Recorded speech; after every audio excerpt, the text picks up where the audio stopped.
Welcome back, welcome back, welcome back. Hey everybody, welcome back to the Hood Table one more again. Please like the video, share the video, and subscribe to the Hood Table. If you are not already subscribed, please and thank you.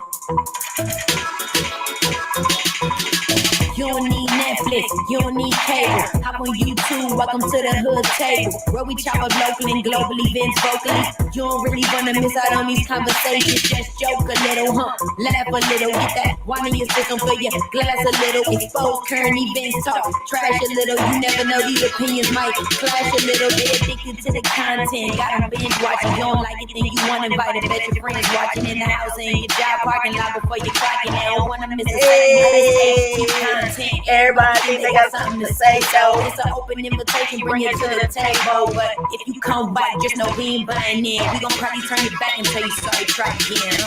Yeah. welcome to the Hood Table. You don't need Netflix. You don't need cable. Yeah. Welcome to the Hey, Hood Table. You don't need Netflix. you don't need cable. Hey. What up, everybody? What's up? Let me go ahead and share this. Hold up, hold up, hold up. Oh, shoot. Oh, shoot. Let's see. 1 second, y'all. 1 second, y'all. Hold on. Wait a minute. Wait a minute. Wait a minute. Wait a minute. Okay. All right. Here we go. Let's get it popping in here. Let's get it popping, you guys. We are going to be reviewing Good Girl Season 4, Episode 5, and it was called The Banker. Please let me know what you thought about it in the comment section. Let me know what you thought about the different storylines or the different characters. Um, People just blowing up my doggone phone. Yeah, let me know what you thought about the episode. And again, like, share, and subscribe. Please and thank you very much. Now, so agents Phoebe and Dave, they done convinced Beth to try to set up Rio. How? By using a tracker and a wire. Now the wire I understand, but the tracker, like, it's 2021. Isn't there some other type of modern advancements that they can use to keep an eye on Rio? I'm just saying it's 2021. But then the tracker that they put on Rio's car out of the blue just stopped working, which is why I said, couldn't they have used something a little bit more advanced? But after it stopped working, immediately Beth knew right away that Rio must have located the tracker on his car, to which Agent Donegan says, trackers, sometimes they just glitch. Beth was like, bitch, is you crazy? This is Rio that we talking about, so ain't no glitch, bitch. That damn thing has been caught on by Rio. He done found the tracker, and lo and behold, Beth was right. Once she had got home, Rio found his way inside her crib, as he always does, sneaking up on her and was using only his eyes. He demanded that she disrobes. He had her take off everything. He had her remove all her clothes, bra, panties, shirt, pant, all the way down to her socks, to prove that she wasn't wearing a wire. Then after that, on his way out, he placed the tracker on the countertop and told her, you better watch your back. So she knew. I tried to tell you, Agent Donegan. I tried to told you. You talking about it was a glitch. No, it wasn't no glitch, bitch. He didn't caught on. But then, afraid of what might happen to her next, she later met up with Ruby. But knowing Rio so well, why would Beth tell Ruby that maybe Rio doesn't know that she's working with the feds? Like, Ruby was like, I don't know about that part, but at a minimum, at the least, he has to suspect that something is going on. And yeah, he suspects something's going on, all right, because we know Rio, he ain't no fool. And I'm sure that Beth isn't the first and won't be the last one that has tried to take him down, or at least try to get him caught up with the law. But then Ruby, she had to take it a little further. She scared Beth even more by telling her a story of a lady who had turned on her drug dealer. I'm like, where is she going with this? She then said the lady was later found stuffed inside of a suitcase. She actually ended up being shot and killed by the cops, and had to purchase by a gun that she had to purchase for the drug dealer. And unfortunately, the lady winded up on the inside of the drug dealer's suitcase. Beth was like, why are you telling me this story? Are you really trying to make me feel better? Or are you really trying to make me feel worse? It was the latter. But then Annie, she later showed up with a little one in tow. She had managed to talk being stepmom Nancy into allowing her to babysit her child. I was like, why the hell would she offer to babysit anybody when she can barely babysit herself?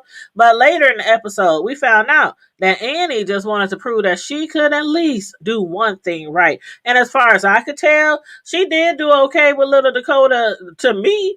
But Nancy, ooh, she was so pissed off.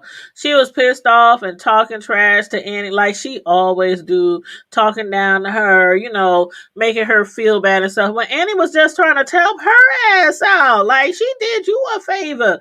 But Annie, in her defense, she said, "Why would you have an extra tube of rash cream in the bag if you knew the shit didn't work?" Good question. She talking about for emergencies. So for emergencies, you got another bottle of rash cream in the bag that you know don't work. So if it was an emergency, it wouldn't work. Right. So again, in Annie's defense, I thought she did a great job of babysitting. And actually, in the end, her son Ben did say that the baby did like, Annie, but still yet Nancy is lucky because had it been me babysitting that bitch, Nancy would have got cussed the hell out, smooth the hell out. Have somebody else watch your baby because for one, she makes enough money to hire anyone to babysit. So yeah, next time try daycare. But anywho, in the meantime, Rio's goon Mick drops by to pick up the women. He then proceeds to take the ladies to a big warehouse. While Annie and Ruby were waiting outside in the truck, Beth was walking through this warehouse where we see somebody, filling a clip full of bullets. But at first we couldn't tell who it was. The producers was trying to make us believe that Beth was walking into a trap because she was looking like she was extremely terrified and trying to keep from falling apart because she didn't know who it was that she was about to meet. Then suddenly we then see this that the person who was loading the clip was actually Dean's friend Eric. I was like, what the hell? In a totally different location, Eric done stormed into a sports shop with a gun, demanding that the cashier hands him over the 52 medal rookie card. But while shaking his head at Eric, the cashier totally ignored his demands, and instead picked up a baseball bat that was handy, that was right behind him, hanging on the wall, and commenced to whooping the shit out of Eric. Did y'all see that fool? Although we didn't see the beating go down, we did later see Eric curled up outside on the ground with bruises all over his face. His lip was busted up. I'm like, oh my God, Eric, poor Eric. And why the heck was Eric trying to rob the joint? Because Eric, still so dedicated and loyal to his ex-boss Dean, wanted desperately to bail him out. Eric had paid a visit to the jail to visit Dean, where he told him not to get too comfy in there because he was going to find a way to get him out of jail. Dean noticed that Eric did have a new job. He was now working at the Seafair Pool and Patio, but that still ain't a lot of money. So he's like, how the hell is you going to get me out of jail? The bond is 100,000 big ones, an amount that Dean knows very well that Eric does not have in his possession, especially when Eric still lives at home with his mother in her basement. But as we saw, Eric, he was not only unable to pull off making a counterfeit deposit at the bank, but also not able to pull off the robbery at the sports store. I have to give it to him. No, I have to give it to him. No, he tried it. He really, really tried it. Poor Eric. He took one for the team. But anyway, while Eric was feeling sorry for himself, Rio had Beth doing exactly what Stan has been doing for his boss, which was shaking down people to collect money. And as confused as Beth was trying to act, Rio knows exactly what he's doing. See, he's making sure that Beth is the only one who is actually caught or seen doing something risky or illegal. At first, Beth, unsure she could pull it off. She was all nervous and insecure. But then she went from, hello, I'm the banker, to Do you know who I am? I'm the banker, bitch. I was cracking up, and actually, she didn't address anyone as bitch until like the last run. But did you see how that lady was looking at Beth? Beth said, "Excuse me, I'm the banker, bitch," and the lady was like, "What did you call me?" Beth was like, okay. I gotta play this one different. I gotta play this one, a little different. So she told her, I'm the banker. Basically, I'm here to collect some money. That lady was like, yeah, and my mother's not ill. She's at home, hooked up to some machines to dialysis. And what you want me to do? Call home and have the doctor or the nurse put her on the phone? She was like, I can't help you. We ain't got it. Beth wasn't trying to hear that though. She wasn't trying to hear that. Beth even threatened her that she would have issues with her boss and her boss's boss, and the lady was still unfazed. The lady even threatened to call the cops because she just couldn't understand how unsympathetic Beth was being. But had she probably known what all Beth had been through with Rio, she know that the wrath she'd be facing if she didn't pay up. But Beth has a heart. She has a heart, which is why when she returned, she gave that gun to the lady for protection. Because Beth knows, had it been somebody else, she told her, she said, if it ain't me, you can call the cops all you want. But if it ain't me, it's going to be somebody else. He's going to send somebody else. And in that case, the lady could have been killed. So Beth left that gun with her. And I say that because while handing Rio over the last of the collection plate, Rio told Beth that he's doing all of that because he's covering himself and whoever he has to report to. So Rio is not the boss. Rio also has somebody breathing down his neck. But who could that be? And why was Beth so happy to turn around and tell the feds that he had a boss? Like, did that make her feel as if Rio or whoever he works for is about to be taken down? I don't think so. And Rio, he still seems to trust Beth. But why? I don't know. Y'all let me know what y'all think. Do y'all think it's because he is just so much of a narcissistic, cunning, ingenious, clever, brilliant thug that he just knows that he can't be touched no matter what Beth does against him? I don't know. I don't know if jail is Rio's fate, but for now, as we saw, at least Dean has finally been released from jail. So thank goodness for that.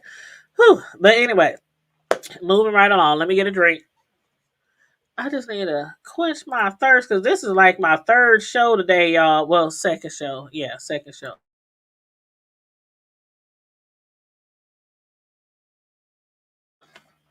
Alrighty, now let's move on to the last little thing I wanted to discuss. Ruby and Stan. Let me know what you think about Ruby and Stan's situation. Like, Stan has obviously been lying to Ruby for quite some time about what he really does for overtime at work.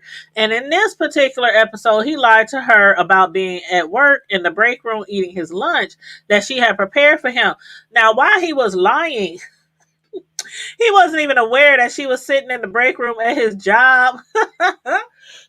Stan was up there chewing, pretending that he was chewing the food, pretending that he was eating the meatloaf that she had made for him for lunch, when all along Ruby had given the meatloaf and the special meatloaf sauce to one of the other guys who work at the club. I was cracking up though because the dude that was so busy tearing into that meatloaf, by the time he even seen that special sauce, it was barely enough meatloaf left. But he was like, I'll take that special sauce if you ain't gonna use it. She took that thing, was like, flicked it across the table, and rolled out of there on her scooter. So yeah, Stan's boss has him still going around collecting money for him, but now he wants Stan to use his charisma to seal a business deal with some lady, a lady who happened to be in a hotel room upstairs from where they was in room 216. And come to find out, Stan's boss knows that Ruby was the one who originally stole the money from his safe, but as he hasn't but as if he hasn't punished Stan enough, now he wants Stan to basically sleep with this lady? Was that what he was trying to do? And Stan was like, I'm a married woman. I'm a married man. I got a wife at home. I shouldn't be doing this. You got me doing all this other shit. Now you want to do this? And then his boss was like, either I keep putting you to work or I put your wife to work. So even though Stan later denied to Ruby that he's sleeping around, do you think he committed infidelity? What exactly was he doing upstairs in room 216? I definitely need to find out. And hopefully we'll see that in the next episode. But let me know. Do y'all think Stan took one for the team to keep his wife and family safe? What do y'all really think? Let me know. And don't forget to like and share the video. Subscribe to the Hood Table if you're not already subscribed. And always, always stay safe, be blessed, remain vigilant, and don't forget, keep it hood. Bye.